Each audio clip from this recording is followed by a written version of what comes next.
Line squash அசல் பழங்களிலிருந்து தயாரிக்கப்பட்ட real squash கூலா ஜோரா.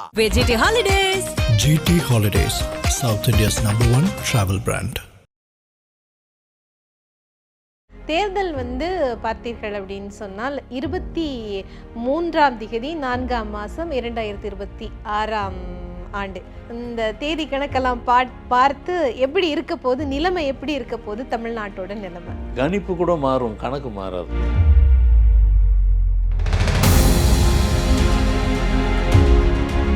கட்சி தான், கட்சி பேரை சொல்லி தானே அவனுக்கு, கட்சி பேரை சொன்னாதான் எல்லாத்துக்கும் தெரியும். டிஎம்கே, ஏடிஎம்கே, பிஜேபி, இதை தாண்டி புதுசாக ஒரு புது வரவு. இந்த புது வரவினால்தான் நடிப்பில் உச்சத்தில் இருக்கிறது விஜய் தான், தளபதி விஜய். இப்பொழுது விஜய் அவங்களோட சேர்வதற்கு 99% வாய்ப்பு உள்ளன. ஏடிஎம்கேவோட சேர்ந்தா என்ன, அதுக்கும் பதில் சொல்ல போகிறோம். சேராமல் தன்னிச்சையாக நின்று அதுக்கும் பதில் சொல்லலாம். எலெக்ஷனை ஈஸியாக வின் பண்ணுறதுல என்ன இருக்குது? எலெக்ஷன் போட்டி தானே, அப்புறம் அதில் ஈஸி என்ன இருக்குது? ஈஸியாக தான் வின் பண்ணுவாங்க. டிஎம்கே எங்க விஜய்னு ஒருத்தர் இருக்கார், அவர் பிறந்த தேதி 22/6/1974. தேதி 4, விதிலி 4, 4/6/3/4. அவருக்காவது ஒரு நாள், இவர்கிட்ட 2 இருக்கு. தேதியில் 4, விதியில் 4. அப்போ யார் மெஜாரிட்டி? இல்லைங்க, விஜய் ஒரு வேளை தனியாக நின்றுட்டாக்கா கொஞ்சம் டஃப் ஆகிடும். தனியாக நின்னால் தான் டஃப் ஆகும். எல்லோரும் நினச்சிட்டு இருக்கிறாங்க விஜய் ஏடிஎம்கே கட்சியோட அலைன்ஸ் வந்தால் தான் டஃப்னு நினைக்கிறாங்க. தனியாக நின்று தான் டஃப் ஆகும். அதுக்கு காரணம் இங்கே தலைவர்களுடைய டேட் ஆஃப் பர்த்துக்கு ஒன்று கான்ட்ரவர்சியாக இருக்குது. அந்த சீக்கிரட்டை முழுசாக நான் உடைக்க எதிர்கட்சியாக தலைவராக திருப்பி பதவியில் உட்காரு விஜய் அப்படிலாம் கிடையாது. நேராக அவர் ஐபிசி பக்தி நேயர்களுக்கு இனிமையான இந்நேரத்து வணக்கங்கள். இன்று ஃபார்வர்ட் நியூமராலஜியினுடைய தந்தை டாக்டர் மகாதன் சேகர் ராஜா ஐயா அவர்கள் இணைஞ்சிருக்காங்க. அவங்க கிட்ட நிறைய விஷயங்களை கேட்டு தெரிஞ்சுக்கலாம். ஐயா வணக்கம். வணக்கம்மா. பரபரப்பான ஒரு காலநிலை, ஒரு சூழ்நிலை, எல்லா விஷயத்தையுமே நம்ம நியூமராலஜியோட கனெக்ட் பண்ணி தான் வாழ்க்கை அப்படிங்கிறது போயிட்டு இருக்கு அப்படிங்கிறது எல்லாருக்குமே தெரியும். இப்போ தமிழ்நாட்டில் பார்த்தீங்க அப்படின்னு சொன்னால் முக்கியமான ஒரு விஷயம் நடக்க போகுது. அதுவும் 5 வருடத்துக்கு ஒருக்கா நடக்க போகிற ஒரு விஷயம், 5 வருடத்துக்கு ஒருக்கா கிடைக்க போகிற மக்களுடைய ஆணை அப்படின்னு சொல்லலாம். தேர்தல் பார்த்தீர்கள் அப்படின்னு சொன்னால் 23ஆம் திகதி 4ஆம் மாதம் 2026ஆம் ஆண்டு தேர்தல் அறிவிச்சிருக்காங்க. அதே போல் வாக்கு எண்ணிக்கை அப்படிங்கிறது 4ஆம் திகதி 5ஆம் மாதம் 2026. இந்த தேதி கணக்கெல்லாம் பார்த்து எப்படி இருக்க போது, நிலைமை எப்படி இருக்க போது, தமிழ்நாட்டோட நிலைமை. ஆமாம், எப்பவுமே ஒரு எலெக்ஷன் தேதியும் அந்த கட்சியின் தலைவர் சார்பில் யாரெல்லாம் நிற்கிறாங்களோ அது கனெக்டிவிட்டி இருக்கும். நான் கடந்த 35 வருஷமாக எலெக்ஷனை பற்றி சொல்லுவேன். ரிசல்ட்டு அக்யூரேட்டாக அப்படியே இருக்கும். எல்லாம் இந்த கேல்குலேஷன் தான். கணிப்பு கூட மாறும், கணக்கு மாறாது.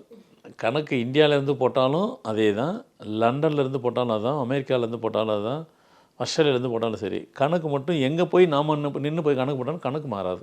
அதனால் நம்ம ஃபார்மட் நியூமராலஜியில் கணக்கு இது வரைக்கும் தப்பிதமாக போனதா இல்லை, கரெக்டாக இருக்கும். இந்த முறையும் தமிழ்நாட்டு தேர்தல் களம் சூடு பிடித்திருக்கிறது. காரணம் எலெக்ஷன் 5 வருடத்துக்கு ஒரு முறை வரப்போகுது. இந்த முறை இந்த ஏப்ரல் மாதம் 23ஆம் தேதி ஏப்ரல், ரிசல்ட்டு 4 மே மாதம்.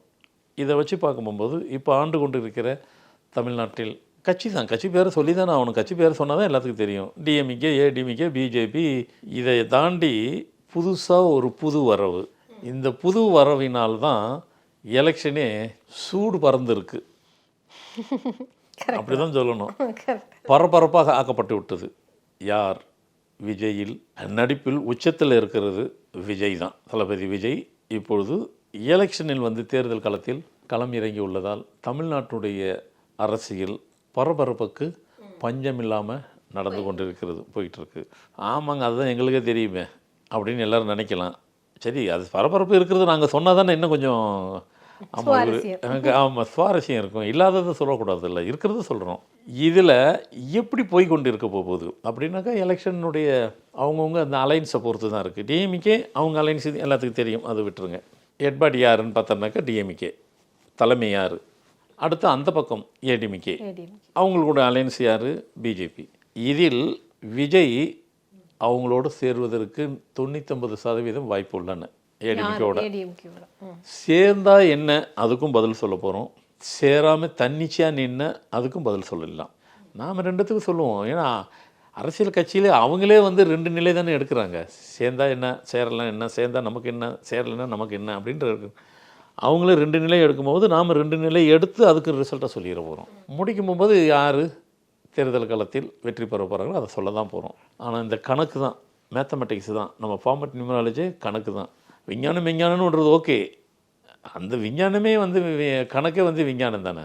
விஞ்ஞானத்தில் கணக்கு இல்லாமல் விஞ்ஞானி ஏது? அப்படி பார்க்க போகும்போது இதில் வந்துட்டு எம்கே ஸ்டாலின் சீஃப் மினிஸ்டர் இல்லை, அவர் மாற்றிட்டார். முத்துவேல் கருணாநிதி ஸ்டாலின் அப்படின்னு அவரே சொல்கிறாரு. நாம் ஏன் எம்கே ஸ்டாலின் சொல்லுவேன்னா, முத்துவேல் கருணாநிதி ஸ்டாலின் அவர்கள் தான் இப்பொழுதுக்கு தமிழ்நாட்டினுடைய முதலமைச்சராக இருக்கிறார்கள், ஆண்டு கொண்டு இருக்கிறார்கள். எதிர்க்கட்சியாக எடப்பாடி பழனிசாமி, அவங்களோட அலையன்ஸு பிஜேபி. அந்த பிஜேபிக்கு தமிழ்நாட்டு தலைவர் நயினார் நாகேந்திரன். இல்லைங்க, பிஜேபின்னா டெல்லியில் தானே நீங்கள் பிரைம் மினிஸ்டராக இருக்கிற மோடி, அமித்ஷா அதெல்லாம் சொல்லணுமே. இந்தியாவுக்கு அவங்க தமிழ்நாட்டுன்னு எடுத்தாக்கா இவரை தான் சொல்ல முடியும். ஏன்னா கையெழுத்து போடும்போது நயினார் நாகேந்திரன் தான் கையெழுத்து போட போகிறாரு. தமிழ்நாட்டினுடைய பிஜேபி தலைவர்னால் யாரும் அவங்க தான் சிக்னேச்சர் வர போகிறாங்க, சைனிங் அத்தாரிட்டி அவங்க தான். அப்போ அவரை தான் வச்சு கணக்கு இந்த மேத்தமெட்டிக்ஸ்க்கு சொல்கிறேன், கணக்கு பார்த்தா அப்படி தான் போடணும். இந்த ஆஸ்பெக்ட்ஸில் பார்க்கும்போது இது எங்கே ஒன்றோட ஒன்று கனெக்ட் ஆகுது, எங்கே ஒன்றோட ஒன்று கனெக்ட் ஆகலை அப்படின்னு பார்த்தா, நம்ம ஃபார்மட் நியூமராலஜியில் எந்தெந்த நம்பர் ஒத்து போகும், எந்தெந்த நம்பர் ஒத்து போகாது அப்படின்லாம் ஒன்று இருக்குது. அதெல்லாம் ஏற்கனவே சொல்லி கொடுத்தாச்சு. இன்றைக்கி எல்லாத்துக்கும் ஆல்மோஸ்ட் எல்லாத்துக்கும் தெரியும். இப்போ அந்த ஆஸ்பெக்ட்ஸில் பார்க்கும்போது தான் கூட்டணி அவங்க சேர்ந்துட்டாங்க. இவங்க ஏன் சேர்ந்தாங்க சேரலன்னு நாம் சொல்ல வேண்டாம், முடிவு எடுக்கிறது அவங்களது. அப்படி இருக்கும்போது டிஎம்கே, ஏடிஎம்கே அண்டு பிஜேபி இப்போதைக்கு 2. 3வது விஜய் தனியாக நிற்பார்னு பேசுவோம். இல்லைங்க, அலையன்ஸ் பவர் நீங்கள் தான் சொன்னீங்க 99% அலையன்ஸ் அவங்களோட சேரப்போகிறதுக்கு வாய்ப்பு இருக்குன்ட்டு. நான் தான் சொன்னேன், ஒரு கணக்கு தான். ஒருவேளை விஜய் தனியாக நின்றுட்டு இருந்தார் அப்போ என்ன, அலையன்ஸ் தான். இப்போ அலையன்ஸை முதல்ல சொல்லுவோம். அலையன்ஸில் சேரும்போது டிஎம்கே, அப்போ ஏடிஎம்கே அலையன்ஸு, டிஎம்கே அலையன்ஸு. இந்த 2 பேருக்கும் எலெக்ஷனில் வரும்போது என்ன மாதிரி இது இருக்கும் அப்படின்னு போகும்போது பார்த்திங்கனாக்கா, லிபரலாக இருக்குமா இல்லை டஃப்பாக இருக்குமா, 2 பேருக்குள்ளே கொஞ்சம் அப்படி இப்படி இருக்குமா, இல்லை டஃப்பாகவே கடைசி வரைக்கும் போகுமா, இல்லை டிஎம்கே ஈஸியாக வின் பண்ணிடுமா. எலெக்ஷனில் ஈஸியாக வின் பண்ணுறதுல என்ன இருக்குது, எலெக்ஷன் போட்டி தானே, அப்புறம் இதில் ஈஸி என்ன இருக்குது, ஈஸியாக தான் வின் பண்ணுவாங்க. யார் வின் பண்ண? டிஎம்கே ஈஸியாக வின் பண்ணிடுவாங்க. இப்போ இருக்கிற நடப்பில் வந்துட்டு ஆண்டு கொண்டு இருக்கிற எந்த கட்சி ஆண்டுக்கிட்டு இருக்குது, ஆண்டு கொண்டு இருக்கிற கட்சியே திரும்ப மீண்டும் வரும். எப்படிங்க வரும், அதான் கணக்கு. அவர் சிஎம் இருக்கிற முதலமைச்சருடைய டேட் ஆஃப் பர்த் 1/3/1953, ஃபார்மேட்டு படித்த 1/3/1994. எடப்பாடி பழனிசாமி 12/5/1954, அப்போ 3/5/19. நயினார் நாகேந்திரன் பிஜேபியினுடைய தலைவருடைய இது வந்து டேட் ஆஃப் பர்த் 16/10/1960, 7/1/76. இந்த காம்பினேஷனில் பார்க்கும்போது கனெக்ட் ஆகுதா அப்படின்னு பார்த்தா கனெக்ட் ஆகலை. ஏன்னா எலெக்ஷன் டேட்டு 23/4/2026, அப்போ 5/4/11. ரிசல்ட்டு 4/5/2026, 4/5/11. அங்கே 5/4/11, ரிசல்ட்டு 4/5/11. ரெண்டும் ஒரே மாதிரி தான் இருக்குது, ஒன்றும் பெரிய வித்தியாசப்படலை. அங்கே விதி எண்ணில் வந்துட்டு இப்போ உள்ள முதலமைச்சருக்கு விதி எண் 4, தேதி 1னா கூட விதி எண் 4, எலெக்ஷன் ரிசல்ட்டு 4. யாருக்கு சாதகமாக இருக்கும், அவருக்கு சாதகமாக இருக்கும். எங்கள் விஜய்னு ஒருத்தர் இருக்கார், அவர் பிறந்த தேதி 22/6/1974, தேதி 4, விதிலி 4, 4/6/3/4. அவருக்காவது ஒரு நாள், இவர்கிட்ட 2 இருக்கு, தேதியில் 4, விதியில் 4. அப்போ யார் மெஜாரிட்டி அப்படின்னு பார்க்கும்போது அப்போ இவருக்கு தானே, அதுக்கு தான். இப்போது அலைன்ஸோடு விஜய் அந்த கட்சியோட அலைன்ஸாக சேரும்பொழுது ஒரு சீட்டு. ஆனால் இப்போ சீட்டெல்லாம் இப்போ நான் சொல்ல மாட்டேன், யார் வின் பண்ணுவாங்கன்னு மட்டும் சொல்லிடுவேன். சீட்டு எப்போ சொல்லுவேன் அப்படின்னாக்கா, எலெக்ஷன் நெருக்கம் வரும்போது அந்த காலகட்டத்தில் ஒவ்வொரு கட்சி எவ்வளோ சீட்டு எடுப்பாங்கன்னே சொல்லிடுவேன். ஆனால் அதான் நடக்கும். இது வரைக்கும் எதுவுமே இந்த 35 வருஷத்தில் எதுவுமே மிஸ் ஆனதில்லை. அப்போ சொல்லிக்கிறேன், இப்போ வேண்டாம். அப்போ வரும்போது அப்போ விஜய், ஏடிஎம்கே, பிஜேபி இது 3 சேர்ந்துருச்சு. இது 3 சேரும்போது இவங்களுடைய காம்பினேஷனில் கொஞ்சம் டஃப் மாதிரி இருக்கும். ஆனால் டஃப்பு கிடையாது. எலெக்ஷன் மாறி மாறி மாறி வரா போல் இருக்கும். ஒன்றும் பெருசாலாம் அஃபெக்ட்லாம் ஒன்றும் பெருசாக இருக்காது. டிஎம்கே ஃபுல் ஸ்விங்கில் வந்துடும். இப்போது நடப்பு ஆட்சி ஆண்டு கொண்டிருக்கிற கட்சியை மீண்டும் ஆட்சி ஆள்வார்கள். இல்லைங்க, விஜய் ஒருவேளை தனியாக நின்றுட்டாக்கா கொஞ்சம் டஃப் ஆயிரும். தனியாக நின்னா தான் டஃப் ஆகும். எல்லோரும் நினச்சிட்டு இருக்கிறாங்க விஜய் ஏடிஎம்கே கட்சியோட அலைன்ஸ் வந்தால் தான் டஃப்னு நினைக்கிறாங்க. தனியாக நின்னா தான் டஃப் ஆகும். அதுக்கு காரணம் இங்கே தலைவர்களுடைய டேட் ஆஃப் பர்த்துக்கு ஒன்று கான்ட்ரவர்சியாக இருக்குது. அந்த சீக்கிரட்டை முழுசாக நான் உடைக்க விரும்பலை. ஆமாம், தலைவர் அந்த ஒவ்வொரு கட்சியினுடைய தலைவர் இருக்காங்க. அந்த டேட்டுக்கும் இன்னொரு தலைவர் கட்சிக்கு டேட்டுக்கும் கனெக்ட் ஆகலை. அது என்ன நம்பர்லாம் சொல்ல வேண்டாம். நம்ம ஃபார்மெட்டை ரெகுலராக பார்க்குறவங்களுக்கு கண்டுபிடிச்சிருவாங்க. ஒரே ஒரு கேள்வி மட்டும் கேட்குறேன். அதாவது இந்த அலையன்ஸ் அது கனெக்ட் ஆகிறதுக்கு வாய்ப்பு இருக்கா? இல்லை, அதுதான் சொல்ல வரேன். விஜய் வந்துட்டு அவங்க ஏடிஎம் கூட அது 99% வாய்ப்பு இருக்குது. ஒரே 1% தான் தனியாக நிற்பார். அப்படி ஒருவேளை அவர் தனியாக நின்னாக்கா அவருடைய இண்டிவிஜுவல் கட்சிக்கு கொஞ்சம் கூடுதலாக சீட்டு கிடைக்கும். டிஎம்கேக்கு கொஞ்சம் டஃப் இருக்கும். அப்போ தான் டஃப்பு, இப்போ டஃப் இல்லை. ஆனால் இவங்க சேர்ந்தால் தான் டஃப்னு தான் எல்லோரும் பேசிகிட்டு இருக்கிறாங்க. அத்தனை கட்சிக்காரங்களுக்கும் அவங்களுக்கு உள்ளுக்குள்ளே அந்த இது ஃபீல் இருக்குது. அது டஃப் இல்லை, இதுதான் டஃப்பு. அது ஒருவேளை அவர் விஜய்க்கு வந்து நடுவில் அவர் ஃபேமிலி பர்சனல் ஒரு இன்சிடென்ட் நடந்துருச்சு இல்லையா? ஒருவேளை அது இல்லாமல் இருந்தனாக்கா உண்மையான டஃப் வந்திருக்கும். அப்போ தான் டஃப் வந்திருக்கும். அப்போ 2 நாள் இருக்குதே ஏங்க அது மாதிரி அதுதான். ஒரு நாள் இருந்துச்சுனாக்கா நம்மளை நிர்ணயம் பண்ணோம். 2 நாள் இருந்துச்சுனாக்கா நம்ம நிர்ணயம் பண்ணுறத நிர்மூலமாக்கிடும். அந்த விஷயந்தான் அங்கே நடக்குது. அதனால் அவர் உயர்ந்த ஸ்தானத்தை உயர்ந்த இதெல்லாம் வர்றதுக்கு உண்டான சாத்தியம்லாம் இருக்குது. அது காலகட்டம் இப்போ இல்லை. அடுத்து இவருக்கு வந்து தலைமை பதவியே வந்து ஒரு பெரிய நாட்டு அப்படின்னு பார்க்கணுனாக்கா எப்போ நடக்கும் அப்படின்னு பார்த்தாக்கா அவருக்கு 52 வயசுக்கு அப்புறம் தான் அது ஆரம்பிக்குது அந்த பலனே. இப்போ 52 இல்லை, அவருக்கு இன்னும் கொஞ்சம் டைம் இருக்குது. ஒருவேளை எலெக்ஷனு கொஞ்சம் ஒரு 1.5 வருஷம் தள்ளி வந்தனாக்கா அப்போ வாய்ப்பு இருக்குது. அதுக்காக இவருக்காக மாற்றி வைக்க முடியாது. 5 வருஷத்துக்கு வரைக்கும் நடந்தே ஆகணும். அப்போது விஜயை பொறுத்த வரைக்கும் அடுத்த எலெக்ஷனில் தான் வாய்ப்பு இருக்குது. 2031 தான் இருக்குது. ஆனால் எப்படி தான் இருந்தாலும் அப்போ உங்கள் கணக்கும்படி டிஎம்கே தான். இல்லை, அப்படி தான் கூட்டி கழித்து பார்த்தா அப்படி தான் வருது. நீங்கள் எப்படி போட்டு பார்த்தாலும் சரி, தனியாக நிற்கும் போகும்போது டஃப் இருக்கும். அப்போயும் ஆட்சியாளர் வர நான் சொல்லலை, டஃப்பு கண்டிப்பாக கொடுப்பாரு. இப்போ ஆள்ற கட்சிக்கு சரியான டஃப் இருக்கும். இப்போ அலைன்ஸ் அங்கே உள்ளே சேரும்போது பெரிய டஃப்லாம் இருக்காது. ஆனால் எதிர்பார்க்குறது சேர்ந்தால் டஃப் இருக்குன்ட்டு அதெல்லாம் நடக்காது. சீட்டு முதற்கொண்டு நான் சொல்கிறேன், இப்போ உள்ள சூழ்நிலைக்கு சீட்டு வேண்டாம். ஏன்னா இப்போ தான் நான் ஆரம்பத்திலே சீட்டு தெரியும். இதுவே வந்து இந்த ரிசல்ட்டே வந்து உங்களுக்கு வந்து பெரிய லெவலில் எல்லாத்துக்கும் ஆச்சரியப்பட போகிறாங்க. என்னடா அது எல்லாம் சேர்ந்தால் தான் டஃப் ஆயிரும். நீ சேர்ந்தால் தான் டஃப் இல்லைன்னு சொல்கிறீங்களே, அதுக்கு உள்ள ஒரே சீக்ரெட்டு அந்த தலைவர்களுடைய நம்பர் டேட் ஆஃப் பர்த்து ஒருத்தருக்கு கான்ட்ரவர்சியாக இருக்குது. அதனால் அது கனெக்ட் ஆகாததுனால ரிசல்ட்டும் கனெக்ட் ஆகாது. அதனால் அப்போது நீங்கள் அப்படி இவங்களுக்கு மட்டும் சொல்லிட்டீங்க. அப்போது டிஎம்கேக்கு அவங்க அலைன்ஸ் எல்லாம் இவங்க வந்து இப்படி பேசலையே, இவங்க நாங்கள் வந்து அப்படிலாம் இவங்க சொல்லவே இல்லை. இவங்க அதிகாரத்திலும் பங்கு ஆட்சியிலும் பங்குன்னு சொல்லி அவங்க சொல்லலை, தீர்க்கமாக இருக்கிறாங்க.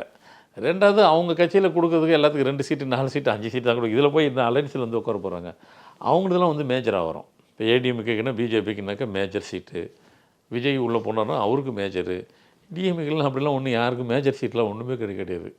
அதனால் ஒன்றும் பெருசாலாம் அவங்க போயிட்டு இதெல்லாம் ஆயிட முடியாது.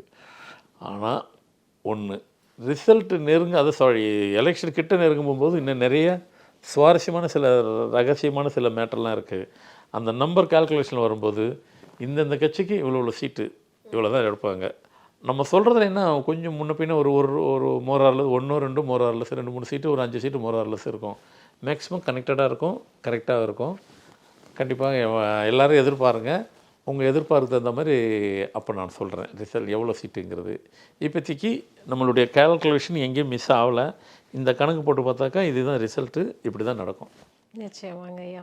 அதாவது ஏதோ ஒரு சின்ன காம்பினேஷனை மாற்றி போட்டால் ஏதாவது வாய்ப்பு இருக்கா வெற்றிக்கு? புரியல. ஏதாவது வெற்றி அப்படிங்கிறதுக்கு ஏதாவது ஒரு சின்ன காம்பினேஷனை மாற்றி போட்டாலோ ஏதாவது ஒரு விஷயம் செய்தாலும் வாய்ப்பு இருக்கா? ஃபார்மேட் நியூமராலஜி படி அதான் வெற்றினா இப்போயும் நம்ம வெற்றி பற்றி தான் சொல்லியிருக்கிறோம். நீங்கள் எந்த வெற்றி கேட்குறீங்க? இல்லை, தேர்தல் வெற்றிக்கு தான் நான் சொல்றேன். இது தேர்தல் வெற்றி தான். நீங்கள் இவங்கெல்லாம் வெற்றி பெறுறதுக்காக கேட்குறீங்களா? அது எல்லாருக்கும் ஒரு ஆர்வம் இருக்கும். இல்லை, எல்லாரும் வெற்றி பெறுறாங்க. ஆனால் ஆட்சி அமைக்கிறத பற்றி தான் அந்த வெற்றிக்கு தான், ஆட்சி அமைக்கிற வெற்றிக்கு தான் ஏதாவது கால்குலேஷன் ஏதாவது மாற்றி இந்த ஒரு மாசத்துக்குள்ள ஏதாவது வாய்ப்பு இருக்கா ஃபார்மேட் நியூமராலஜி படி? இல்லை, அதுதான் இப்போ நான் சொன்னது. இப்போ ஆட்சி ஆள்றவங்கள மீண்டும் ஆட்சி ஆள போகிறாங்க நான் சொன்னேன். நீங்கள் சொல்கிறது வந்து இல்லை அது இல்லாமல் எதிர்கட்சி எது வருவாங்களான்னு கேட்க வரீங்க. ஏதாவது வேறு ஏதாவது மாற்றினா அவங்களுக்கும் ஒரு ஒரு ஆசை இருக்கும்ல. இப்போ ஆட்சி அமைக்கிறவங்க ஆட்சி அமைப்பாங்க கணிப்புப்படின்னு சொல்லிட்டீங்க. நம்ம ஃபார்மேட் நியூமராலஜியில் மாற்ற முடியாதது ஒன்றும் இல்லைங்க இல்லையா? இல்லை அதுதான். அப்படின்னாக்கா விஜய் வந்து கட்சி ஆரம்பிக்கும் போகும்போது முதல்ல இப்போ 3 எழுத்து இருந்ததில்ல, அப்போ 4 வந்துச்சு. சட்டுன்னு எனக்கு மறந்துச்சு.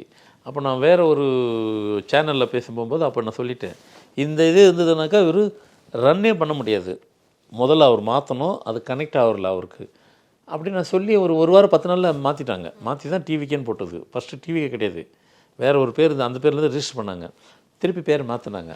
இப்போ நம்ம சொன்னது அவங்க செஞ்சாங்க தான், செஞ்சு தான் இப்போ டஃப்புக்கு வந்துட்டாங்க இல்லைங்களா? அதனால் வந்து ஆனால் உங்கள் கேள்வி வந்து வேறு ஏதாவது செஞ்சு இதை எதனா பண்ண முடியுமானாங்க. ஏன்னா இது நம்ம வந்து ஒரு ஒரு ஒரு ஒரு கணக்கு போட்டு பேசுகிறோம். அது வரக்கூடாதுங்கிறதெல்லாம் அப்படிலாம் நமக்கு ஒன்றும் கிடையாது. நமக்கு யார் வந்தாலும் ஒன்று தான். இந்த கட்சி வந்தானே அந்த கட்சி, எந்த கட்சி வச்சுதான் நமக்கு என்ன இருக்குது? நம்மக்கிட்ட கொடுக்கப்பட்டது இதெல்லாம் கணக்கு போட்டு பார்த்தா எங்கே வருது? இந்த கட்சியில் வந்து இருக்கிறத விட இப்போ எதிர்கட்சியில் இருக்கிறது எடப்பாடி பழனிசாமி, அந்த கட்சியின் தலைவருடைய டேட் ஆஃப் பர்த்து, பிஜேபி கட்சியினுடைய தலைவருடைய டேட் ஆஃப் பர்த்து, விஜயின் இருந்தால் அந்த டேட் ஆஃப் பர்த்து, இதெல்லாம் போட்டு பார்த்தா கனெக்டே ஆக மாட்டேங்குது. அந்த தலைவருடைய நம்பர் கனெக்ட் ஆகலைன்னு சொல்லும் போகும்போது ரிசல்ட்டும் இடிக்க தான் செய்யும். நீங்கள் கேட்ட மாதிரி அது இதெல்லாம் பண்ணணுனாக்கா அது ஏதாவது பண்ணணுனாக்கா அவங்க டேட் ஆஃப் பர்த்தை மாற்ற முடியாது இல்லையா? அவங்க டேட் ஆஃப் பர்த் ஃபிக்ஸடு தானே. பேரும் இப்போ மாற்ற இப்போவும் மாற்ற முடியாது. இல்லை பேர் மாற்றுறது இல்லை, இப்போ வந்து டேட்டில் தானே கனெக்ட் ஆகுது. இப்போ நம்ம ஆரம்பிக்கும் போகும்போதே எலெக்ஷன் டேட்டு ரிசல்ட் டேட்டுன்னு அப்போ டேட்டு தானே வச்சோம். நம்ம அந்த டேட்டை வைக்கும்போது இங்கே போட்டு பார்த்தாக்கா அது ஆகலை. ஒருவேளை வேறு தேதி மாற்றினா வேறு மாதிரி இருக்குமோ தெரியல. இப்போ தேதியெலாம் மாற்ற முடியாது, டிக்ளேர்னா டிக்ளேர் பண்ணியாச்சு. அப்போ அதேமாதிரி அவங்க டேட் ஆஃப் பர்த் இதுதானா இதுதான், அதுவும் மாற்ற முடியாது. பேர் மாத்திர அதெல்லாம் இப்போ இது சப்ஜெக்ட் அது இல்லை. இந்த தேதியில் எலெக்ஷன், இந்த தேதியில் ரிசல்ட்டு, இவங்க டேட் ஆஃப் பர்த், இவங்க இந்த கட்சி இந்த தலைமை, அப்படிலாம் போட்டு பார்த்ததுனாக்கா இதுதான் பதில் சொல்லுது. இது இவங்க திருப்பி இவங்களே வராங்களே, நம்ம அப்படி இல்லாமல் பார்க்க முடியாது. யார் வர்றதுங்கிறது, யாருனாலும் வரலாம், யார் வரப்போகிறாங்க, எதனால் வரப்போகிறாங்க, அந்த கால்குலேஷன் போட்டு சொல்லிட்டோம். எல்லாம் பேசிக்கிட்டே இருக்குது. இந்த மார்ச் இப்படி திரும்பி பார்த்தா மார்ச் போயிடும், ஏப்ரல் மே ஃபர்ஸ்ட் வீக் 4ஆம் தேதி வந்துட போகுது.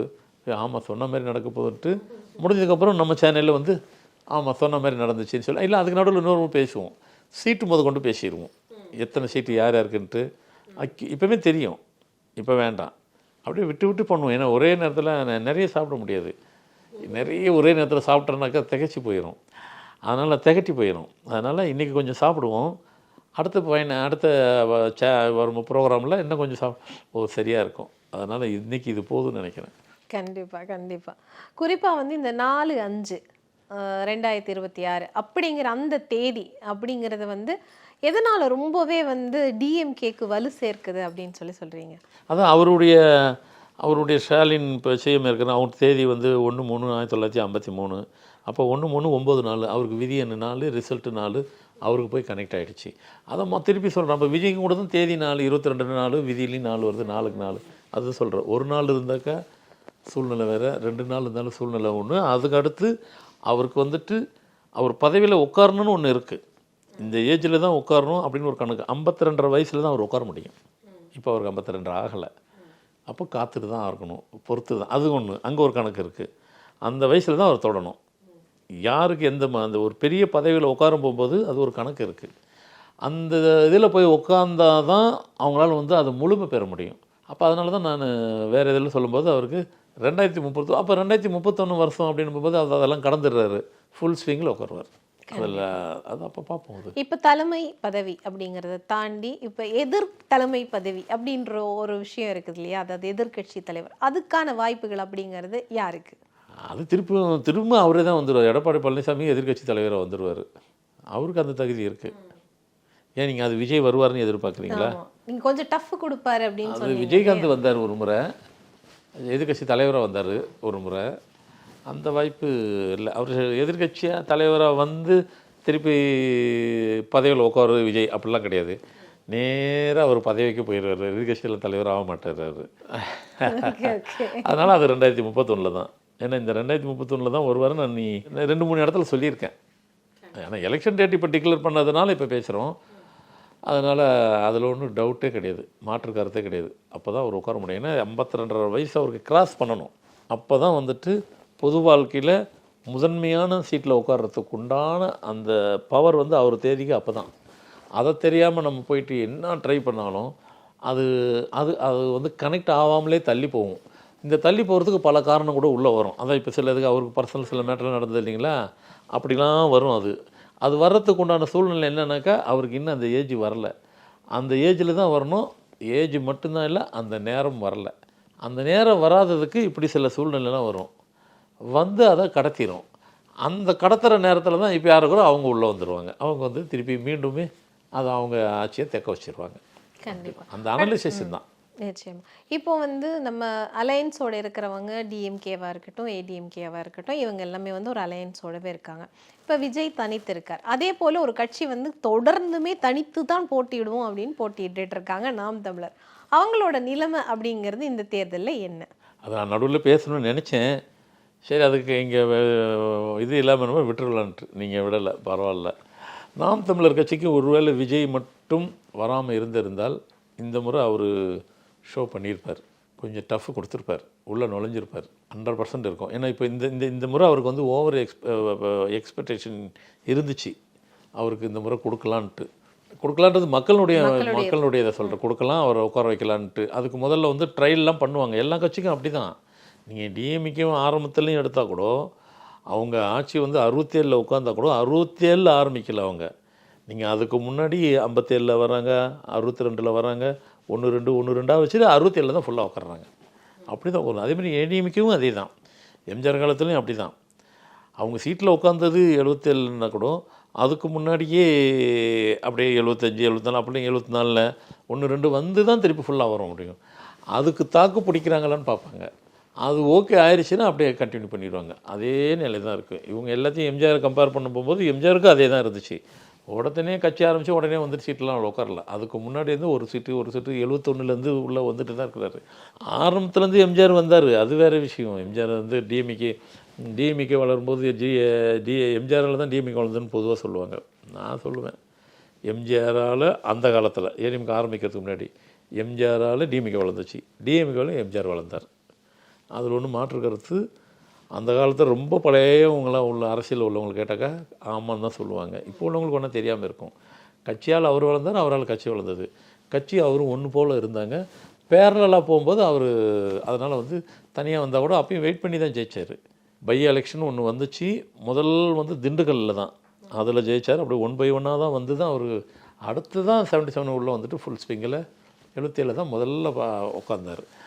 அதனால் வந்துட்டு எடுத்த உடனேலாம் அப்படிலாம் யாருக்குமே இல்லை. அதனால் இவங்களும் நினைக்கிற போல் அப்படிலாம் நடந்துடாது. இப்போ தான் வந்தார், இப்போ தான் ஆரம்பித்தார், இப்போ தான் உட்கார்றாரு, சரியாக போயிடும். நிச்சயம். இப்போ நாம் தமிழரை பொறுத்த வரைக்கும் இதுவரைக்குமே ஒரு தொகுதிகளில் கூட வந்து எந்த ஒரு சீட்டும் வந்து கவுண்டிங் இன்னும் ஸ்டார்ட் ஆகலை. அக்கௌண்ட்டில் இன்னும் கவுண்ட் ஆகலை. கணக்கு துவங்கலை. அதான் கணக்கு என்ன, எம்எல்ஏ கணக்கு இன்னும் துவங்கலை. கணக்கு துவங்குறதுக்கு இந்த வாட்டி வாய்ப்புகள் இருக்குதா? கொஞ்சம் ஒரு அலைன்ஸ் வச்சுருந்துருக்கலாம், தேவை தான் படுது. ஏன்னா எம்ஜிஆர் அலைன்ஸ் எல்லாம் வச்சார், வைக்காமலாம் இல்லை அவரும். எதுக்குனாக்கா அந்த கட்சியை பலப்படுத்துறதுக்கு ஆரம்ப கட்டத்தில் தங்களை நிலைநிறுத்திக்கிறதுக்கு கிரவுண்ட் ஒர்க்குன்னு சொல்லுவாங்க அரசியலில். கிரவுண்ட் ஒர்க்கெலாம் பார்க்கணும். அதான் கிரவுண்ட் ஒர்க்கு, ஃபீல்டு ஒர்க்கு. எங்களுக்கு எக்ஸ்பீரியன்ஸ் இருக்குன்னுலாம் சொல்லுவாங்க, அதெல்லாம் உண்மை தான். இருந்தாலும் அந்த கிரவுண்ட் ஒர்க்குக்கு இன்னும் கொஞ்சம் தேவைப்படுது. ரெண்டாவது இப்போ அவங்களும் 10-15 வருஷமாக இருக்கிறாங்க. ஒருவேளை இந்த வருஷம் வேணால் இந்த வருஷம் இல்லை, அதாவது இந்த எலெக்ஷனில் வேணால் கவுண்டிங் ஏதோ 1-2 ஸ்டார்ட் ஆகலாம். ஏன்னா இது வரைக்கும் கவுண்டிங்கே ஆரம்பிக்கலையா, அவங்க கணக்கு துவங்கவே இல்லையா. ஆனால் விஜயெல்லாம் கணக்கு துவங்கிடுவார். அதை சொல்கிறேன்னே, கணக்கெல்லாம் துவங்கிடுவார். சீட்டு தான் நான் என்ன சொல்லலை. அதேமாரி நீங்கள் சொன்ன மாதிரி நாம் தமிழர் கட்சிக்கு கணக்கு துவக்கம்னு ஒன்று இருக்கும். எத்தனைங்கிறது யாருக்குன்னு நான் சொல்லலை இல்லை. அப்போ சொல்லும்போது எல்லாத்துக்கும் சேர்த்து சொல்லிடுறேன். இவங்களுக்கு இப்படின்னு சொல்லிவிட்டு எல்லா கட்சிக்கும் சேர்த்து சொல்லிடுவேன். ரிசல்ட் வரும்போது கிட்டத்தட்ட ஆல்மோஸ்ட் அதுதான் இருக்கும். யாருக்குன்னா 1-2 வேணால் கொஞ்சம் ஒரு முன்ன பின்ன இருக்கும். மோஸ்ட் ப்ராப்ளி எல்லாம் கரெக்டாக இருக்கும். பார்ப்போம், பொறுத்திருந்து பார்ப்போம். கண்டிப்பாக. அதாவது வருகிற 23ஆம் தேதி தேர்தல், அடுத்த மாதம் 4ஆம் தேதி வந்துட்டு ரிசல்ட். அதுக்கு முன்னதாக உங்களுடைய எதிர்வு குரல் எது எப்படி இருக்க போகுது அப்படிங்கிறத நிச்சயமாக பொறுத்திருந்து பார்க்கலாம். 35 வருடங்களாக நீங்கள் சொல்லிட்டு இருக்கீங்க.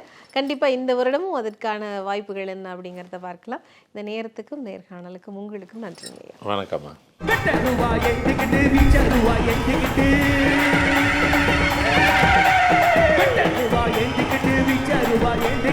ஆடி வரா ஓடி